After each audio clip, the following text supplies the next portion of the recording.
Coming up on Mountain News this morning, folks continue to seek justice and answers for the death of Doug Harless as the London community hosts another vigil.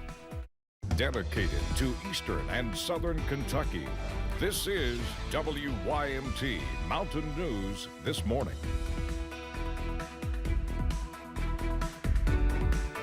Good morning and a happy Monday to you, Mountain family. My name is Amelia Lee, here with you on this February 24th, and the time is 5 o'clock. It's also time to check on in with meteorologist Megan Dusmall. And Megan, it wasn't as cold this morning as it has been for the past few days, so I was happy about that. But are we going to be this lucky throughout the entirety of our week?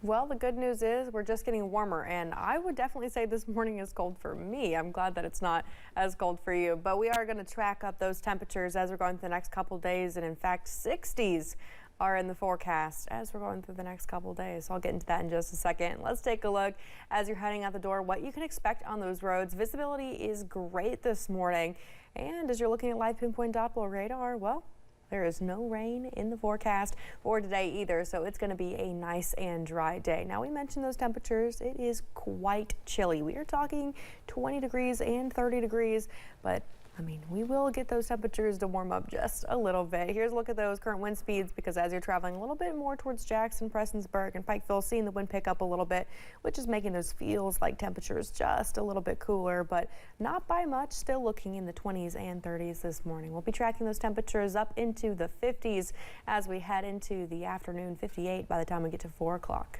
Amelia. All right, thank you, Megan. Well, it's been 2 months since Doug Harless was shot and killed in his home by a London police officer. Kentucky State Police say officers were there to serve a search warrant. Court records we've obtained show that warrant was tied to a stolen weed eater, which belonged to the Laurel County Judge Executive. Police remain tight-lipped about the case since the shooting, but questions have been raised as to whether police were at the wrong home when Harless was shot and killed. Now, as Maggie Rickerby shows us, the London community is continuing to fight for justice and to honor Doug. Jamie Burns is just one of many who've been outspoken in their demands for justice for Doug Harless. Burns says she used to work with Doug's daughter. We don't want this to happen to somebody else's father, to somebody else's grandfather, to somebody else's family member, because it should not have happened to anybody. And the fact that it happened to such a good man is worth showing up for. Burns is among over a dozen that showed up to pray and light candles for Harless. We definitely want justice for Doug, but we also want to remember Doug. It's been 2 months since Doug Harless was shot and killed in his home by London police. Now the community is still searching for answers. Police and other officials have denied requests for comment on the case as the investigation remains ongoing. I completely understand that, and we want them to do the most thorough investigation they possibly can, but they could update. They could say condolences to the family. Lined up in front of the London Police Department, candles are lit for 23 minutes. It's for the date Harless was shot. Among the crowd is Vanessa Irwin. While she didn't know Harless personally, what Doug Harless's family has had to suffer, no person should ever have to go through that. An ongoing message among supporters tonight is this. That could have been any one of us. It could have been me. It could have been you. The case has created a community of supporters that want 3 things: answers, accountability, and assurance that this won't happen again. In London, Maggie Rickerby, WKYT. Over the weekend, Governor Andy Beshear announced the death toll due to last week's weather is now 21. Governor Beshear made the announcement Saturday. The latest death is a man from Logan County. Last Friday, during a trip to Washington for the National Governors Association meeting, Governor Andy Beshear requested more disaster money for the Commonwealth. The governor is lobbying the Trump administration for individual assistance for flood victims. President Trump quickly approved initial disaster money for Kentucky, and the state's congressional delegation is urging him to approve the additional aid. Relief workers with Appalachian Regional Healthcare say they still need donations to help people impacted. At the ARH Distribution Center at the old JCPenney in Hazard, workers are providing essential supplies like food, water, and cleaning products to flood victims. But with the recent flooding impacting so many, donations are running low. ARH Chief People Officer Sonia Bergman says the need is still great and is asking the community for help.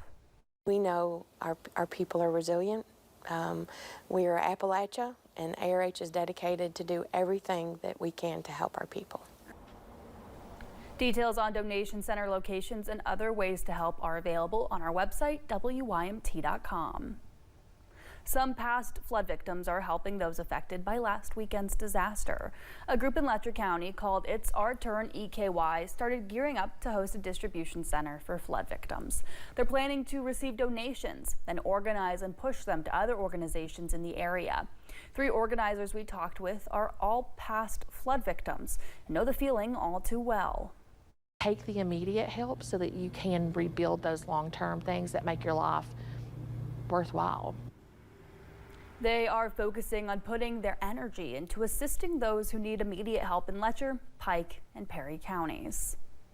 The city of Pikeville is offering free flood debris collection for both residential and commercial properties within the city limits. Dumpsters can also be requested. To schedule the collection of debris, call Utility Management Group at 606-437-5114. Kentuckians are also donating to the Team Kentucky Storm Relief Fund to help relief efforts. Last week, UK basketball coach Mark Pope thanked everyone who donated money to the fund at their most recent game. You know, we're so grateful for everybody that came to the game the other night and made financial contributions to the Team Kentucky Fund.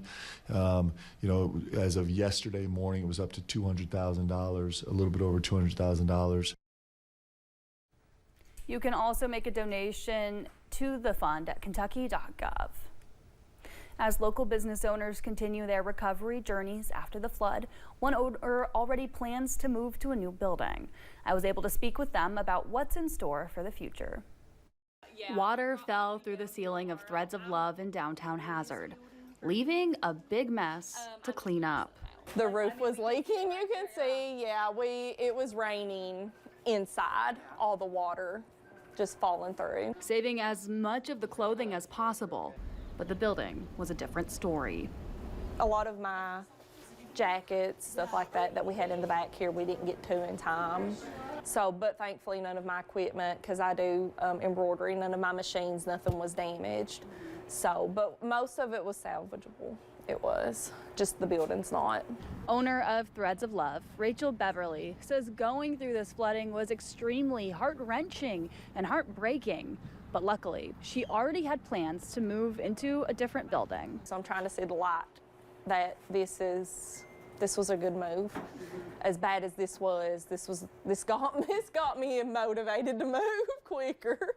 Folks showing up, ready to clean. It helps to have a community like this. It does. We've always said our little town's like a Hallmark movie. Like, you don't find people like that anywhere. But Beverly can't help but think of the other small business owners and homeowners who have no other option but to stay put and pick up the pieces. I get to go somewhere, and then it makes me feel guilty because I have somewhere to go. And some of the other businesses don't have that option, and they've lost everything. Supporting her friends as much as she can. Even though we all have boutiques, we all sell the same clothes, we help each other, we're friends, and it breaks my heart that they're going through this and I can't help them because I'm here. Beverly says her new store will be right next to the Mother Goose. She's also asking folks to help support other small business owners impacted by the flood. Well, thank you for getting your day started with us here on Mountain News this morning. Still to come, it's American Heart Month, and a new survey shows some Americans have the wrong idea about heart health and what the biggest risks are. And temperatures are warming up this week. How warm will it get? I'll have that answer up next.